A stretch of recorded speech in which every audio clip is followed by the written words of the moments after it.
오늘 영상을 보셨는데 여러분에게 영상을 이렇게 보여줄까 말까 하다가 보여드렸는데 박영문 장로님이시라고 이제 이분이 소천하셨는데 말씀하신 대로 깡패처럼 살았습니다.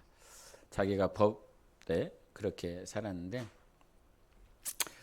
주님이 이렇게 술 마시고 담배 피려고 하는 그 찰나에 빛으로 임해 주셔서 자기 죽은 아버지 그 지옥에서 불구덩이 가운데서 있는 자기 아버지를 포기하고 지옥이 얼마나 무섭고 두렵고 절대로 가지 말아야 될 그 장소인 것을 그렇게 확인하고 난 다음에 누가 교회 가지 말라고 그래도 자기 스스로 교회에 찾아가서 예수님을 영접했다라고 하는 간증을 하고 있습니다.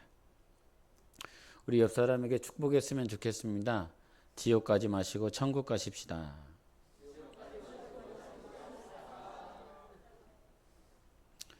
반드시 이 하나님의 꿈이 여러분에게 이루어지시기를 바랍니다. 하나님은 우리를 위해서 천국을 예비하신 하나님이십니다. 이거보다 귀한 복이 없습니다. 이거보다 귀한 축복이 없습니다, 여러분. 예? 천하 영광을 다 얻는다 할지라도 네 영혼을, 네 목숨을 잃어버리면 무슨 소용이 있겠느냐라고 말씀해 주셨어요. 홈리스로 사느냐 아니면 저 청와대 궁궐에서 사느냐 이것이 문제가 아닙니다. 길바닥에서 거지처럼 사느냐 아니면 부자처럼 그 부자집에서 사느냐. 나사로가 거지였잖아요.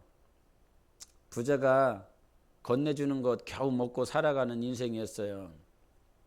그런데 중요한 건 이 땅에서 어떻게 사느냐가 아니라 예수 그리스도 앞에 그 천국 앞에 서느냐가 제일 중요합니다. 여러분 이 사실을 들었어요. 진짜라 이 말이에요. 복음을 전하다 보면 천국이 어디 있어. 요번에 고백처럼 장로로 살았대요. 평신도로서 이 장로가 되는 것, 그건 가장 높은 자리로 교회에서 헌신하시고 하나님을 섬기며 가장 높은 자리에서 이렇게 성도들을 섬기고 교회를 섬기며 그렇게 살다가 하나님 앞에 부름을 받았습니다. 저 깡패가 왜 변했을까요? 그렇게 술 먹고 담배 피고 자기가 원하는 대로 살던 그 사람이 어떻게 그렇게 변했을 수 있었을까요? 하나님은 오늘도 천국에 여러분 다 오기를 기다리고 계십니다. 그래서 이 사실보다 더 중요한 건 진짜 없다. 때로는 목사 때문에 시험에 드실 때도 있습니다. 이 단상에 서서 설교하는 인간 때문에 교회를 안 나가고 하나님 없어 라고 하는 그 마음이 들 정도로 어렵고 힘들고 시험에 드는 그런 모양들이 있습니다. 가난한 성도들이 얼마나 많은지 목회자 때문에 아니면 교회의 중직들 때문에 물질의 문제 아니면 사람의 문제 어떤 시험에 들 만한 많은 문제들로 인해서 내가 저 인간을 보니까 하나님은 없다. 막 욕을 하면서 해요. 욕을 하면서 점잖게 제가 얘기를 하지만 앞에 쌍시옷을 붙여가면서 저놈을 보면 전연을 보면 그렇게 저놈 전연들이 하나님 있다고 하나님 살아계신다고 그렇게 막 찬양하고 예배하고 통곡하며 눈물 흘릴 때는 언제고 어느 순간 그 꼬라지를 보니까 하나님이 가짜야. 하나님이 있을 수가 없어.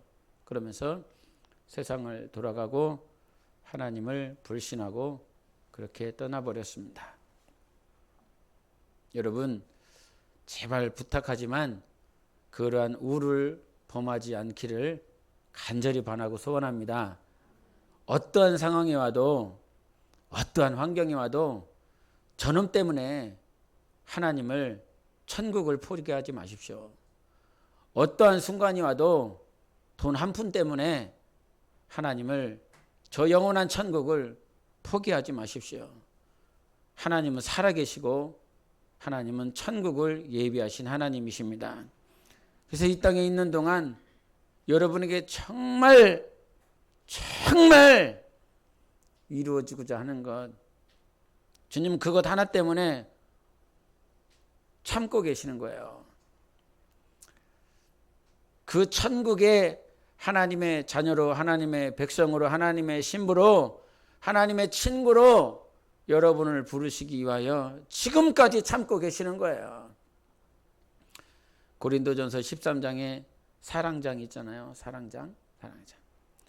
성령의 열매 그 9가지를 말을 하면서 열매를 얘기해요. 사랑, 희락, 오래 참음, 뭐 절제 막 이렇게 얘기를 해요. 근데 여러분, 사랑이라고 하는 건 나 혼자 할 수 있는 게 아니에요. 사랑이라고 하는 건 사랑하는 사람이 있어야 사랑이 가능한 거예요. 그렇잖아요. 사랑할 수 있는 대상이 없는데 어떻게 사랑을 말을 할 수 있겠어요. 오래 참어. 오래 참는다라고 하는 건 저 사람 때문에 내가 오래 참아야 되는 거거든요. 그처럼 성령의 열매라고 하는 건, 그리고 고린도전서 13장에 나오는 그 사랑, 시기하지 말래, 자기의 유익을 구하지 말래. 그러면 무슨 말인 거예요? 혼자서 할 수 있는 것이 아니라는 거예요.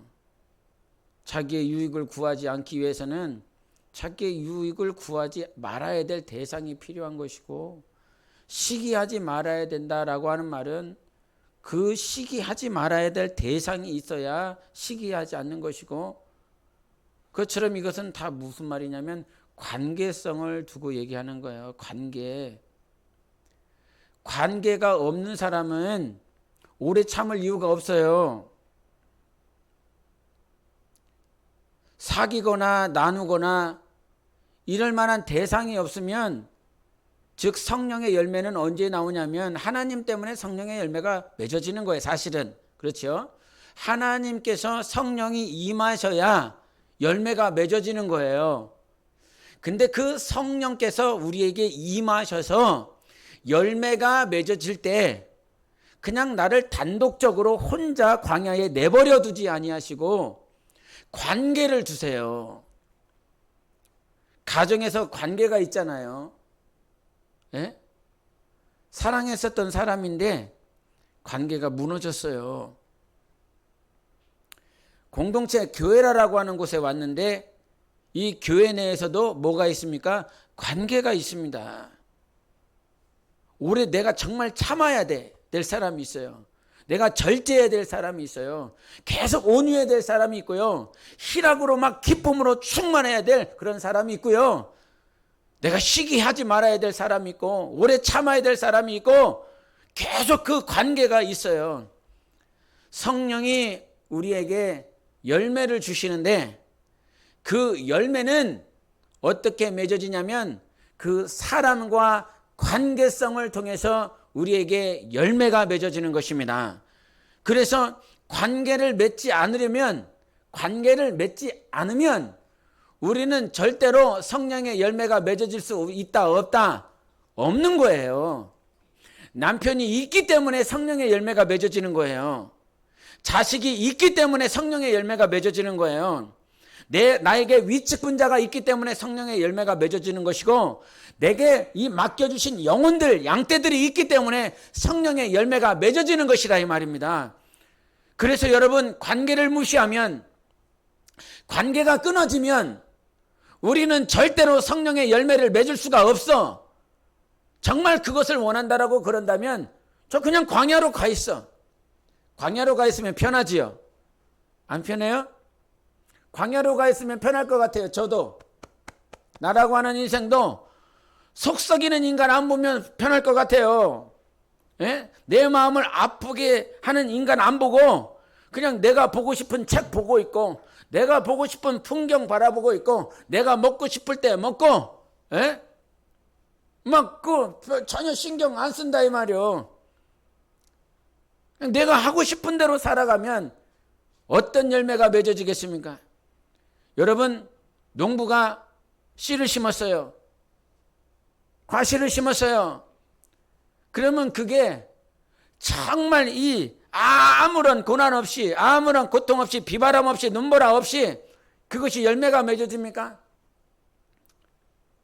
요즘 저희 사모하고 가끔 이렇게 둘레길, 저희 마을이란다, 아파트 주변에 이렇게 돌다 보면 꽃이 펴 있어요. 꽃이. 근데 이름이 뭔지 모르겠어. 저는 뭐 식물과 뭐 별로 관심이 없어서. 근데 이렇게 이 언덕백이나 들판에 보면 이 꽃이 펴 있는 것을 봐요. 근데 참 예뻐. 너무너무 예뻐. 젊어서는 그런 것들이 안 들어왔는데 이제 눈에 조금씩 들어오는 것 같아요. 그래서 빨간색이든 파란색이든 노란색이든 뭐 이렇게 자주색이든 막 꽃들이 막 이렇게 펴요. 그 펴 있는 것들을 보면서 주님께서 하신 말씀이 생각이 나요. 야, 그 들풀에, 그 들에 핀 꽃도 하나님께서 먹이시고 입히시는 거래.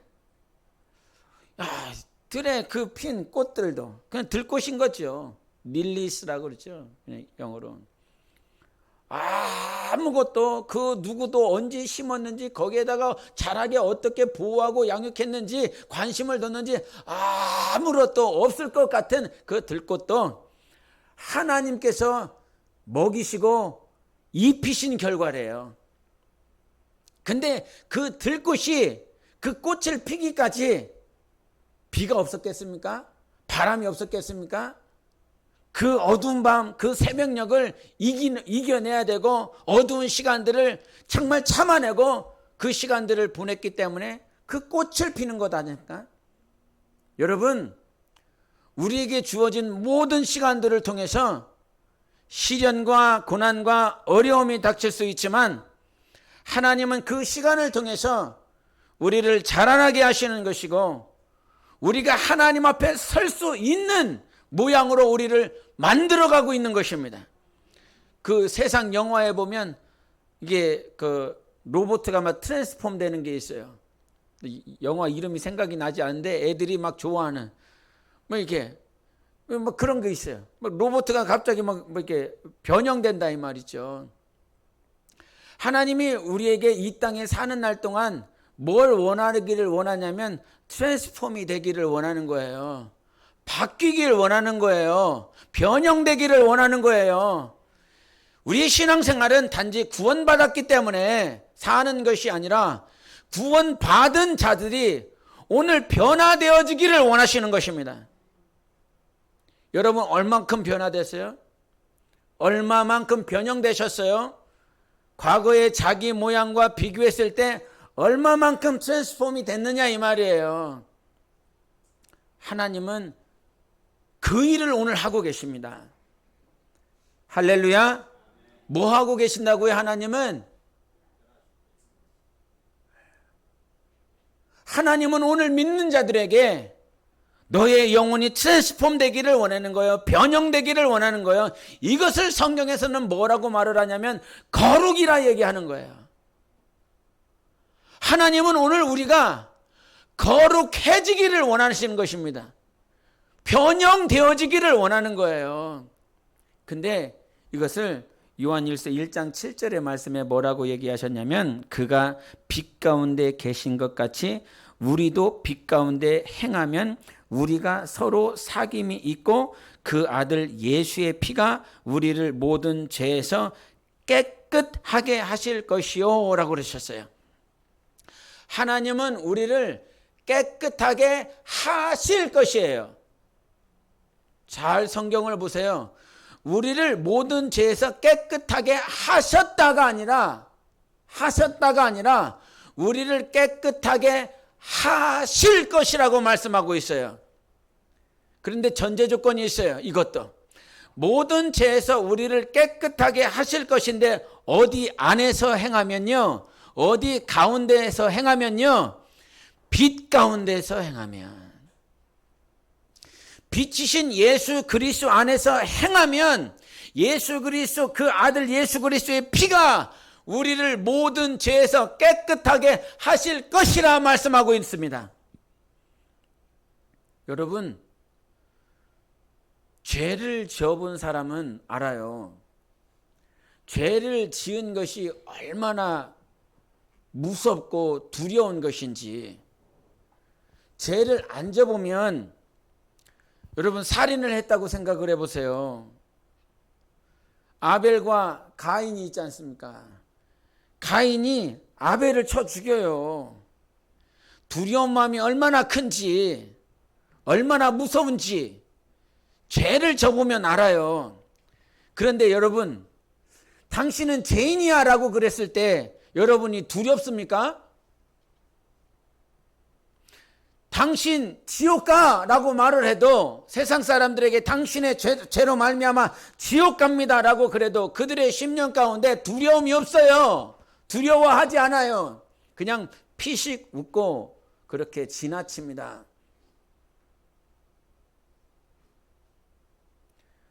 두려움이라고 하는 건 하나님께서 만나 주실 때 두려운 거예요. 빛이 임해야 죄가 무엇인지를 알아요.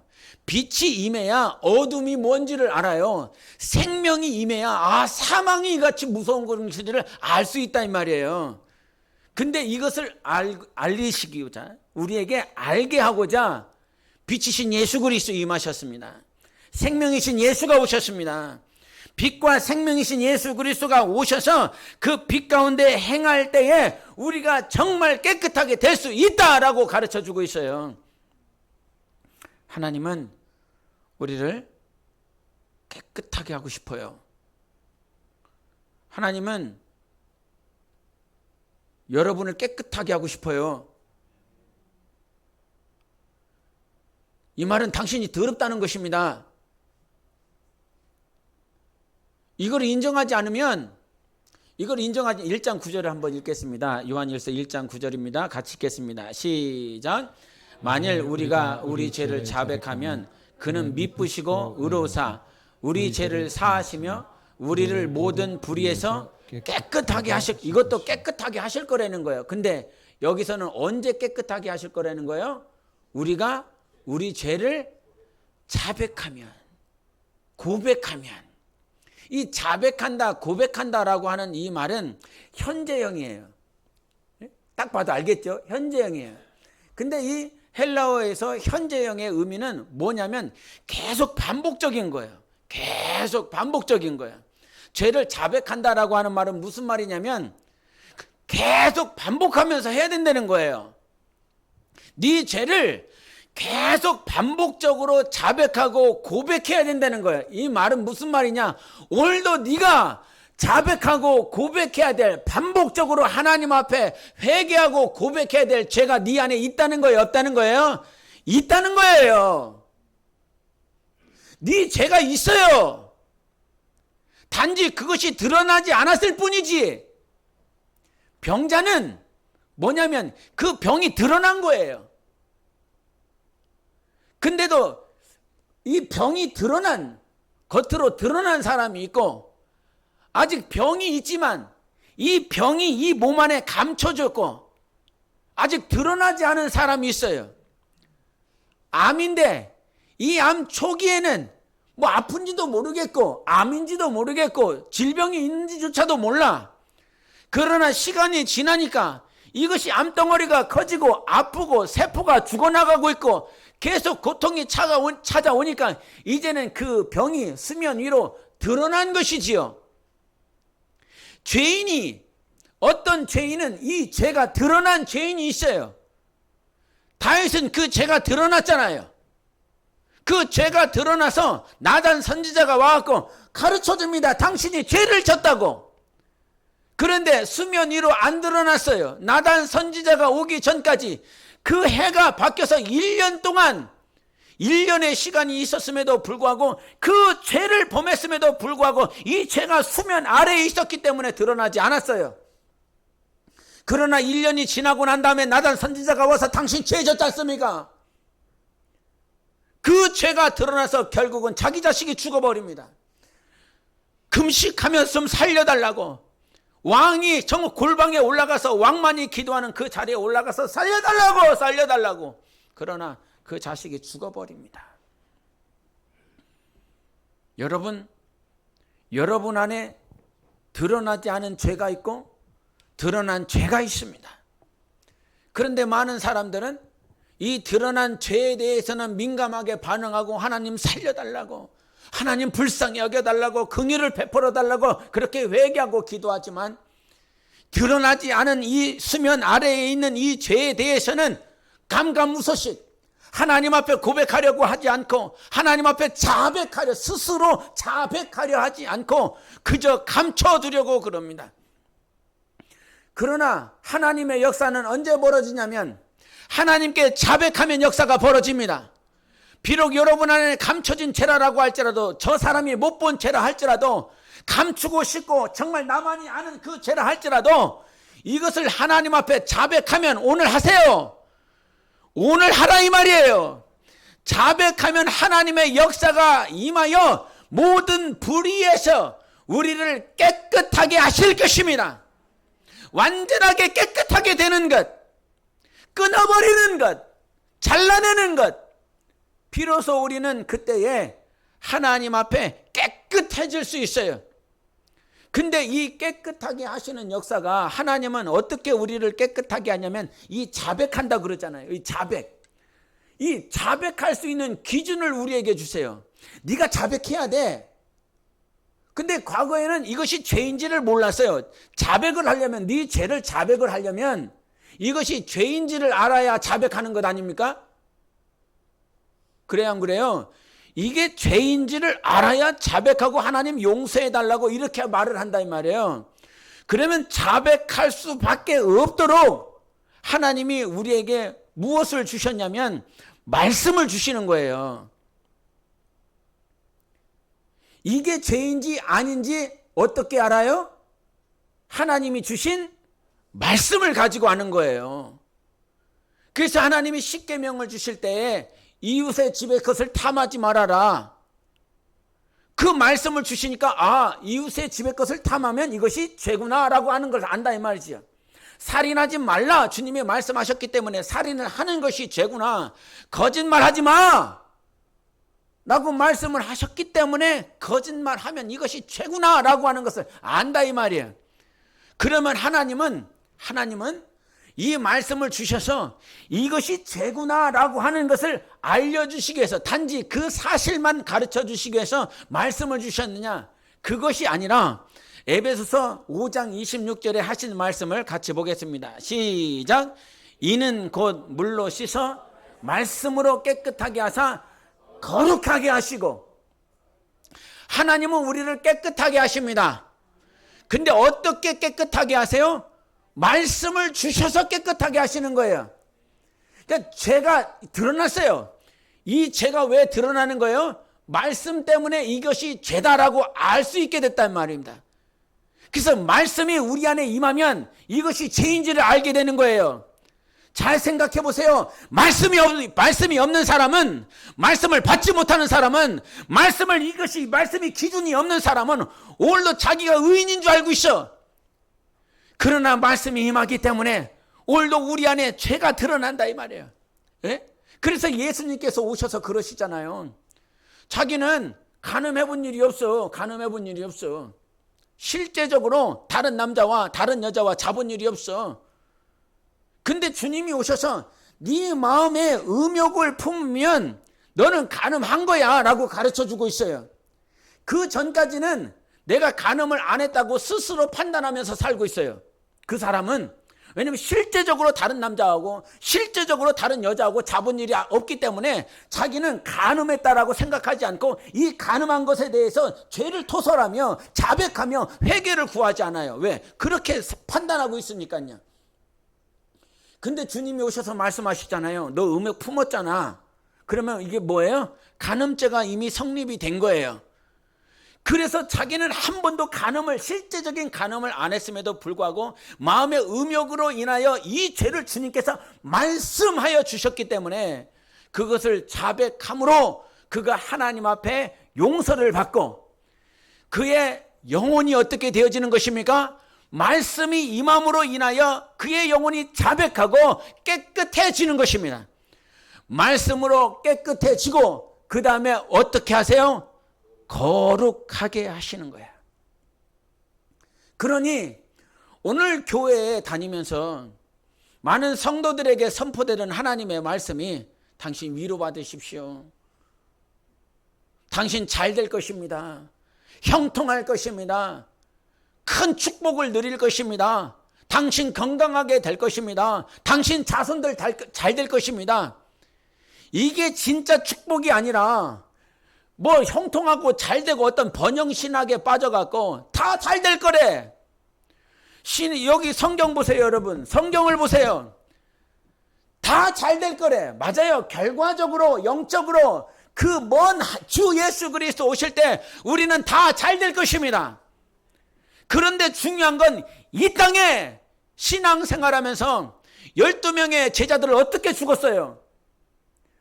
다 순교해서 죽었어요.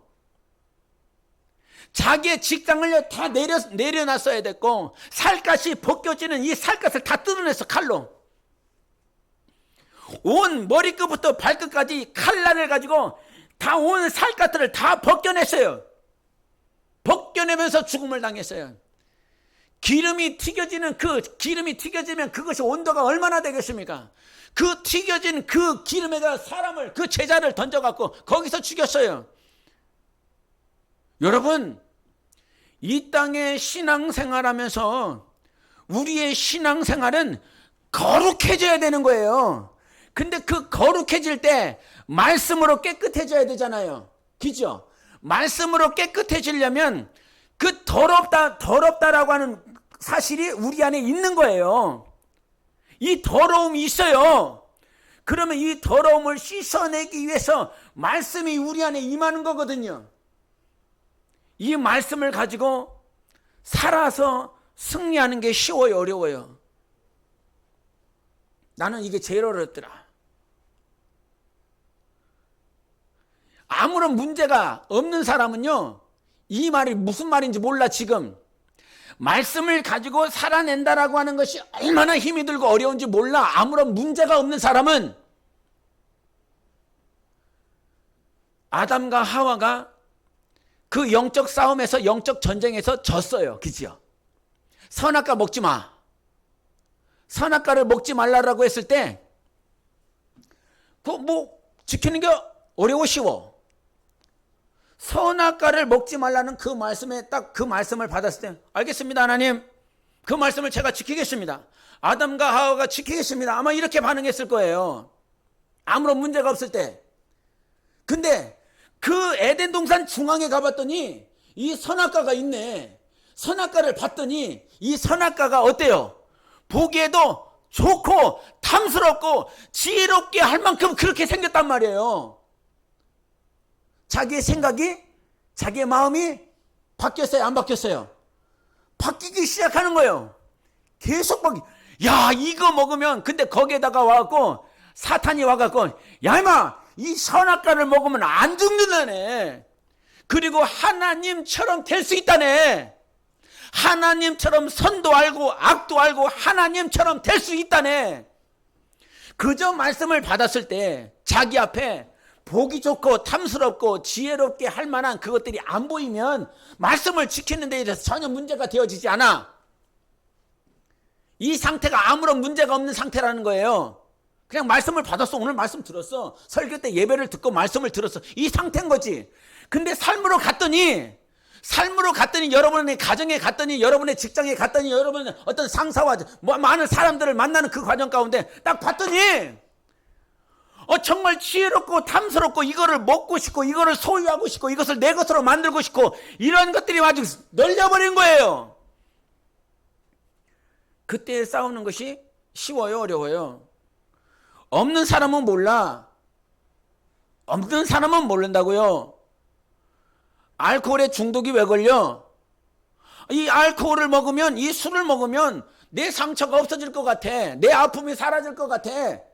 정말 모든 과거를 다 잃어버려 그냥 편하게 잠잘 수 있을 것 같아. 잠이 안 오니까 술을 마시는 분들도 있잖아요.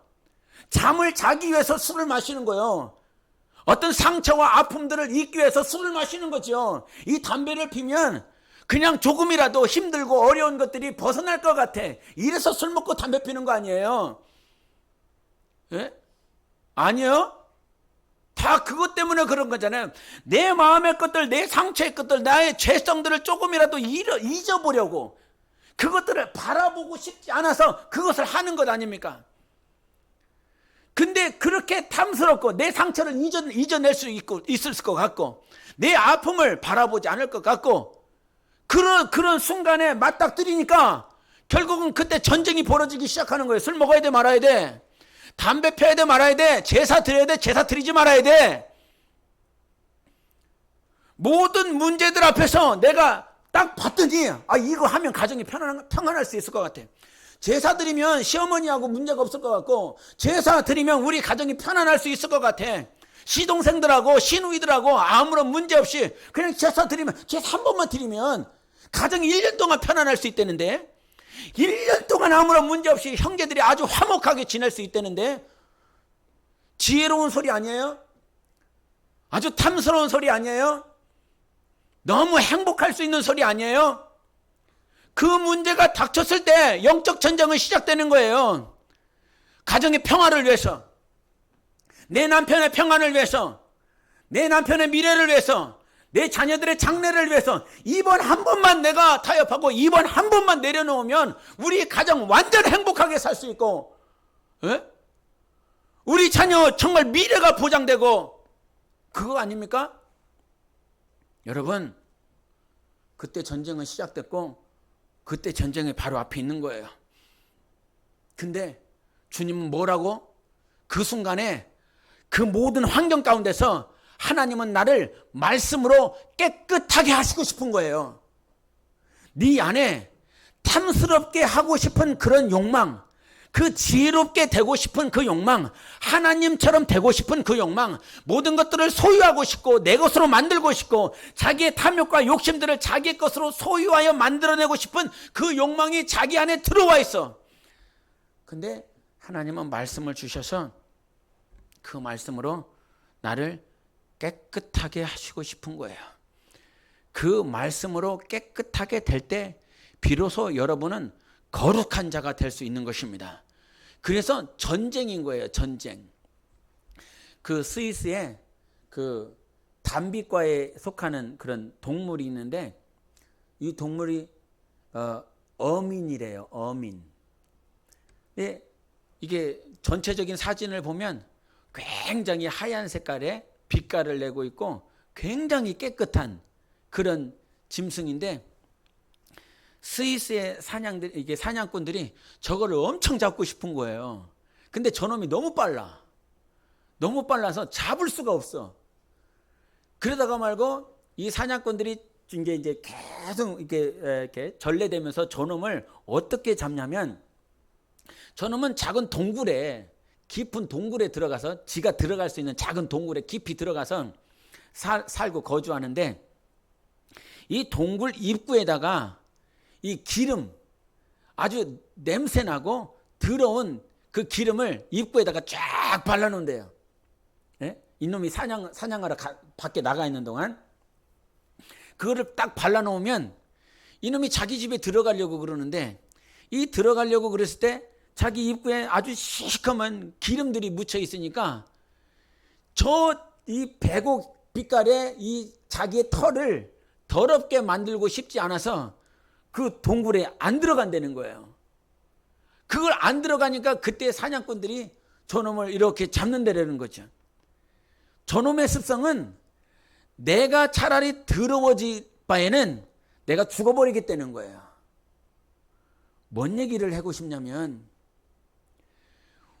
모세의 고백이 생각이 나요. 히브리서 11장 25절에 내가 죄의 낙을 누리기 바에는 차라리 고난 가운데 이스라엘 백성과 하나님의 백성과 함께 내가 고난을 받아버리리라. 저놈이 가지고 있는 저 어민이 가지고 있는 그 습성이 그 모세가 고백했었던 그 모양과 다를 바가 뭐가 있겠는가.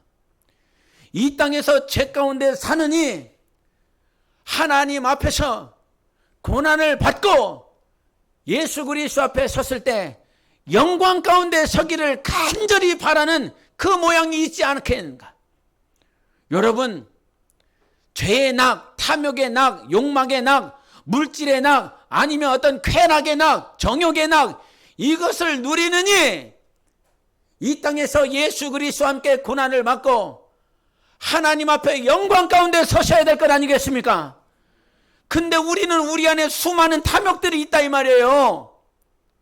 저 늙어 자빠져서 이제 마지막 호흡하고, 죄송하지만 이 벽에 똥칠하는 그 순간에도 그 인간이 가지고 있는 탐욕과 욕망과 욕심이 있어요. 그 마지막 순간에도 자기의 탐욕대로 사는 것이 아니라 거룩함을 지켜내세요. 저 어민이라고 하는 그 짐승도 자기 빛깔 하나를 망가뜨리지 않기 위해서 자기 목숨을 버려버리는데, 여러분, 우리는 영원한 영광이 있습니다. 영원한 축복, 영원한 상급이 있습니다. 그 하나님 나라에 가기까지 여러분 영혼의 거룩함을 지켜내줘야 되지 않겠느냐 이 말이에요. 저는 오늘 이 말씀 준비하면서 이 거룩을 지켜내는 첫 번째 공동체가요, 가정이에요. 거룩을 지켜내야 되는 첫 번째 공동체가 어디라고요? 가정이라고요. 말씀을 지켜내야 될 곳이 어디라고요? 가정이라고요. 말씀으로 말미암아 깨끗하게 해야 될 곳이 가정이라고요. 이 말씀을 지켜서 거룩하게 구별되어야 될 것이 가정이라고요. 그래서 창세기 2장에 하나님께서는 이 아담과 하와가 한 몸을 이루어서 한 가정을 이루라고 말씀하시면서 말씀을 주신 거예요. 근데 이 가정이 다 무너졌어. 저 오늘 이 말씀을 할까 말까 굉장히 갈등을 했는데, 이혼하는 가정, 이혼해버린 가정, 이혼을 앞두고 있는 가정, 이것이 세상에만 있는 것이 아니라 교회 내에도 엄청 많거든요. 그래서 목사님들이 5월 달만 되면 굉장히 힘들대요. 설문조사를 해봤는데 5월 달만 되면 목사님들 왜 힘듭니까? 5월 달이 가정의 달이잖아요. 가정의 달이면 가정의 화목을 얘기해야 되고, 뭐 이렇게 부모와 자식 간의 관계를 이렇게 얘기를 해야 되는데, 이런 화목과 평안을, 이게 가정, 그런 거를 얘기를 해야 되는데, 교회 내에 요 얘기를 하면, 예? 저하고 사모하고 금술이 좋아. 그렇게 생겼어요, 안 생겼어요? 비웃네? 예? 이거 얘기도 잘 못하는 거예요. 가끔 저희 사모가 하는 말 가운데요, 카톡에 프로필을 나하고 같이 찍은 사진이나 아니면 우리 가정의 웃는 모양들을 거기다가 사진에다가 못 올리겠대요. 왜? 이 이름의 카톡 회사가 프로필을 이렇게 바꾸면 업데이트 해갖고 업데이트한 사람이 있다는 거예요. 그래갖고 꼭 위쪽에, 저는 그래요, 꼭 위쪽에 업데이트한 친구 그러면서 몇 사람이 2명인지 3명인지 4명인지 있어. 그러면 뭘 업데이트 했나 궁금하니까 봐요, 안 봐요? 봐요. 그러면 그 업데이트한 그 내용 가운데 목사기 때문에 이런 생각이 드는 것 같긴 해요. 나하고 사모가 금술이 좋아. 우리 가정의 자녀하고 나하고 관계가 굉장히 좋아. 근데 그 누군가가 우리 성도들 가운데서 오늘 자녀와의 그 문제로 인하여 힘이 들고 어렵고, 남편하고 아내하고 이 관계 때문에 힘들고 어려운데, 우리 목사님하고 우리 사모님의 웃는 모양을 보면서 좋구나 하겠지만, 이것이 어느 순간 비교 대상이 돼서 나는 왜 그럴까? 그렇지 않을까? 나하고 자녀와의 관계는 왜 이럴까? 그것 때문에 안 한다는 거예요, 저희 사모가. 그래서 맨날 흑암이에요. 회색. 어느 순간 다 빼버리고 올리지도 않아. 예? 근데 이것이 교회 내 성도들에게 있으니까 목사님들이 5월달만 되면 너무 힘들다는 거예요. 화목하십시다 말을 하면 화목하지 않은 가정에 남편, 그런 자녀들이 있을 것 같아서 굉장히 힘이 든다는 거예요. 근데 나는 오늘 말을 해야 되겠어. 기성세대뿐만 아니라 다음 세대, 다음의 청년들, 이들도 분명히 가정을 이룰 것인데, 이혼한 가정, 맞아요. 이런 설교를 하고 이런 말씀을 전하면 힘이 들고 어려운 모양들이 있을 수 있을 것 같아요. 그러나 나는 다음 세대가 다시 한번 또 똑바로 서야 되고, 이 말씀을 듣지 아니하면 또 어느 순간 하나님 앞에 온전치 못한 모양들이 있을 것 같아서, 어인 W 루처라고 하는 그 목사가 있는데, 이 목사가 쓴 책이 있어요. 그리스도인이 경계해야 할 7가지의 덫. 7가지의 덫이 있는데, 그 7가지의 덫 가운데 5번째가 뭐가 있냐면 불법적인 성관계, 요 얘기를 해요. 불법적인 성관계. 이것이 지금 어떤 예수 밖에, 교회 밖에 얘기가 아니라, 요분이 목사기 때문에, 요분이 또 상담가기 때문에 이분에게 많은 사람들이 온다는 거예요. 많은 사람들이 와서 이 문제를 상담을 하는데, 그것 가운데 5번째가 뭐냐면 성도들 가운데서 불법적인 성관계를 맺고 있는 사람들이 교회 내에 있다는 거예요. 그러면서 이 서론에 소개를 하는데, 아내에게 충실하려고 했음에도 제 결혼 생활에서 사랑은 서서히 고갈되어 버렸어요. 그럴 때 직장에서 이 여자를 만났죠. 우리는 여러 시간 동안 서로의 어린 시절과 결혼, 그리고 좋아하는 것들과 싫어하는 것들에 관한 이야기를 나누었습니다. 결국 절대로 떨어져서는 살 수 없을 정도로 영혼의 단짝이 되어 버렸습니다. 가정이 있음에도 불구하고 직장에서 이게 부부간의 관계가 서먹하고, 다음에 읽어드리면, 결혼 당시에 이제 이분이 설명하는 거예요. 그 사람에 대해서. 결혼 당시에 그는 결혼이란 영원히 지속되어야 하는 것으로 믿었다. 하지만 그와 아내가 융화하기 힘든 차이점을 서로 드러내기 시작하고 그의 이상형을 만났을 때, 과연 나는 이후 수십 년 동안 이런 식으로 계속 살기 원하는가라고 자문했다. 그렇지 않다고 답한 그는 자녀들의 정서에 미칠 영향에도 불구하고, 그리스도인의 신앙 고백에도 불구하고, 성경 말씀에도 불구하고 그 여성과 결혼하는 것만이 합당한 길이라는 결론에 도달했다. 그는 사막을 떠나 자신이 원했던 자양분을 제공하는 오아시스를 선택했다. 그는 몸과 영으로 하나 될 영혼의 단짝을 선택했다. 하지만 그로부터 11년 후 그는 자신의 오아시스가 너무 고통스러워져서 차라리 사막에서 계속 지냈더라면 더 좋았을 것이라며 한탄했다. 성적인 외로움보다 더 고약한 것들이 있음을 깨달았다. 그러면서 하는 말이에요. 그중 하나는 하나님의 뜻과 목적을 벗어난 데서 얻는 성적 만족은 마귀의 저수지에서 독을 마시는 것이었다. 차라리 사막에서 주님을 기쁘시게 하며 죽은 것이 더 낫다, 이렇게 표현했어요. 오아시스를 선택했대요. 자기를 만족시켜주고 자기에게 자기 눈에 합당하고, 이 사람은 정말 이상형이야. 근데 이 생각이 언제 들었냐면 부부와의 관계가 안 좋았을 때 이 생각이 남자에게, 여자에게 들어온다는 사실이에요. 남자만 얘기하는데 여자도 엄청 많이 있다는 거예요. 부부와의 관계가 좋지 않았을 때, 여러분, 그 사단이, 원수가, 귀신이 오늘 자기 눈에 합당한 이상형을 보여주기 시작한다는 거죠. 그리고 지금 나와 살고 있는 저 여자, 저 남자는 사막이야. 근데 저 여자, 새로운 이상형을 봤더니 저는 정말 나에게 오아시스와 같다는 거예요.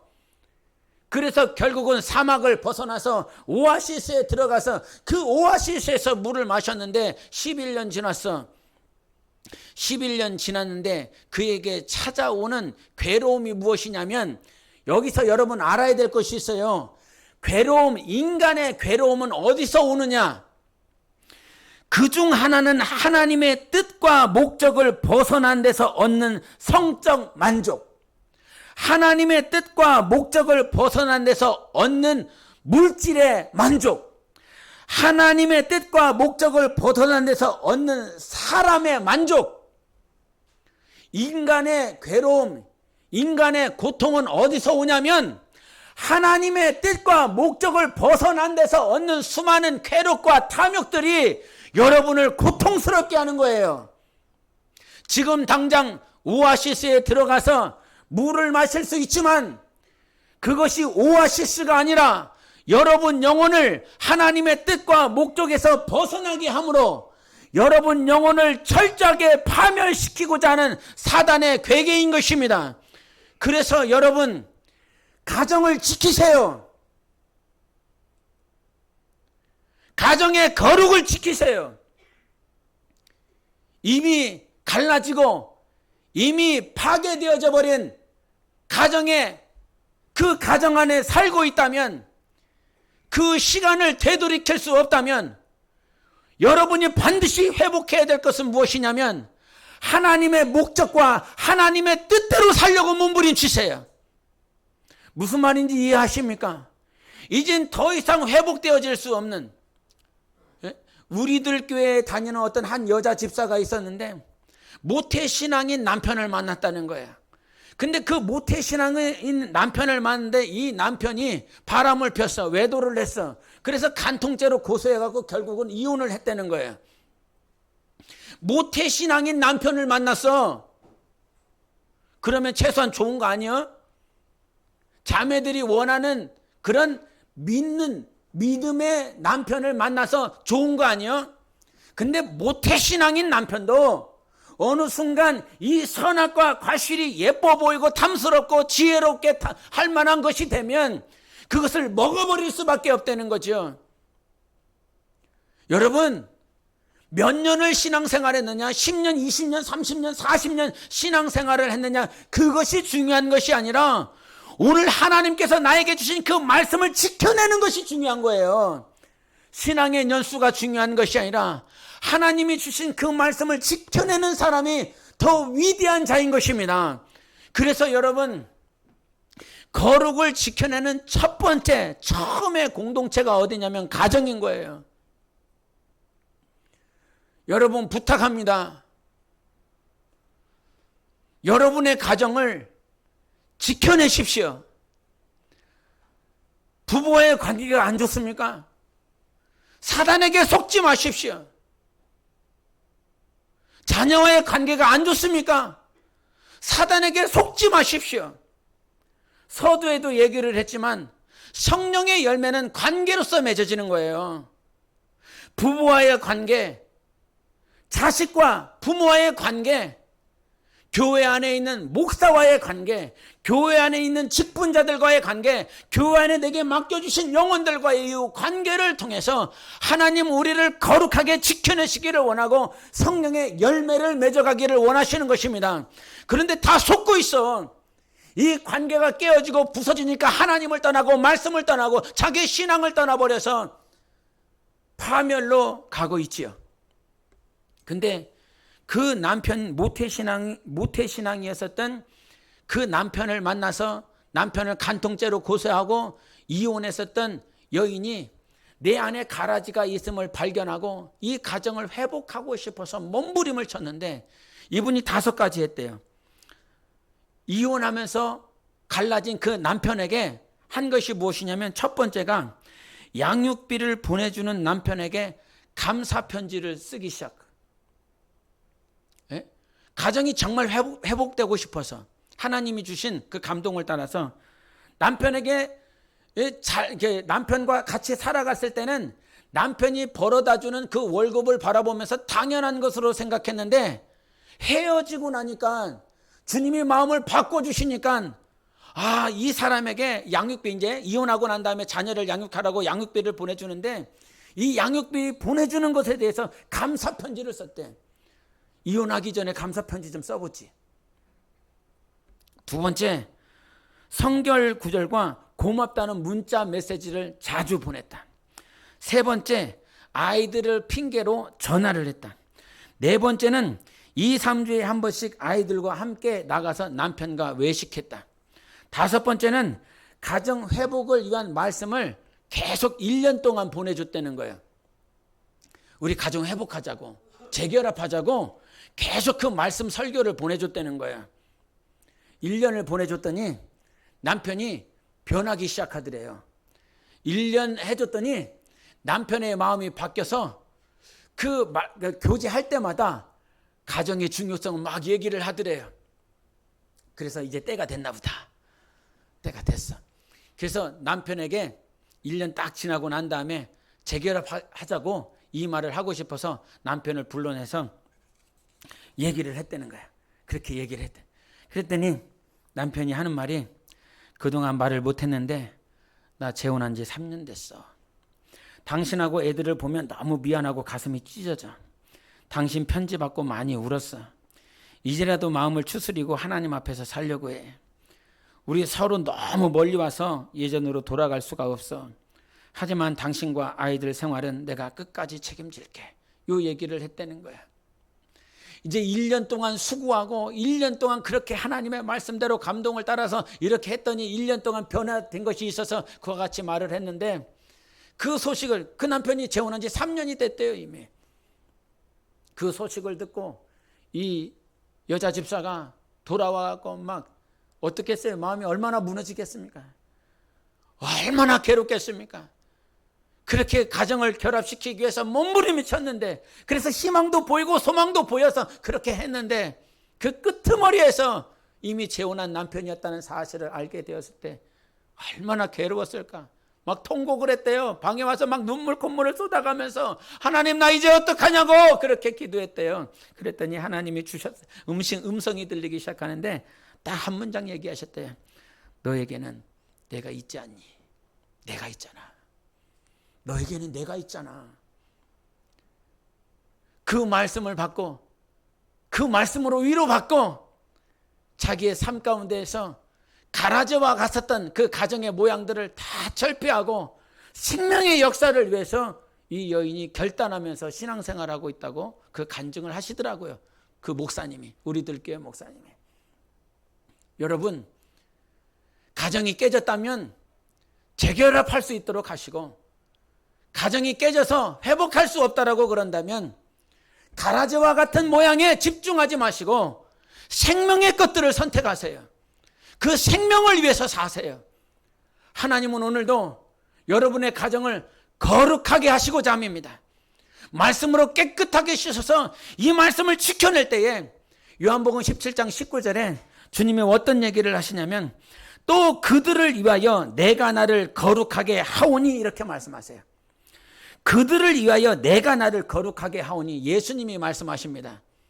자기의 자녀들을 위해서, 자기의 제자들을 위하여, 이스라엘 백성들을 위하여, 그들을 위하여 내가 나를 거룩하게 한다. 예수님께서 거룩하게 하실 필요가 있습니까? 없습니까? 예수님은 이미 거룩하신 분이세요. 그럼에도 불구하고 내가 나를 거룩하게 한다는 거예요. 그들을 위해서. 여러분, 여러분의 자녀를 위해서 여러분 영혼을 거룩하게 하세요.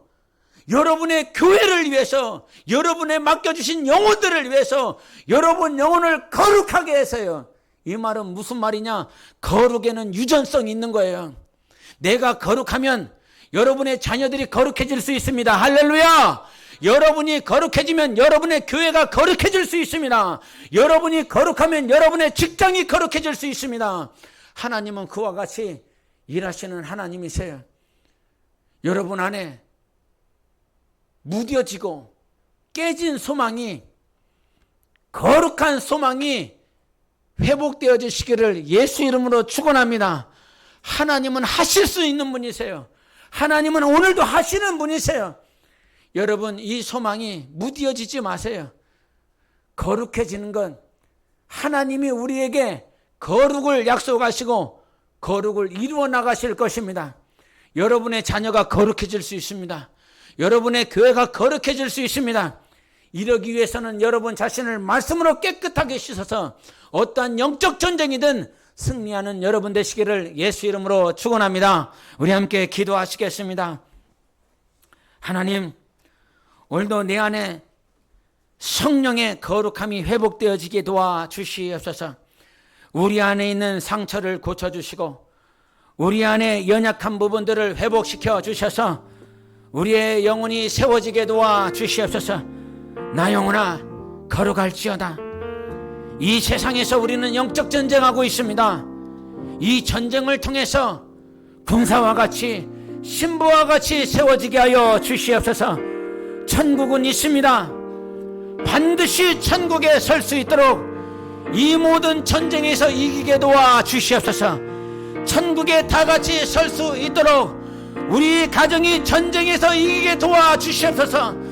피토하는 심정으로 하나님 우리에게 말씀하여 주셨으니 거룩을 회복해라. 너의 가정이 거룩함으로 회복되어져라. 하나님 나에게 능히 없으니 오늘도 거룩한 말씀을 보내주시옵소서. 이 말씀을 붙들고 승리할 수 있도록 예수 외치고 기도하시겠습니다.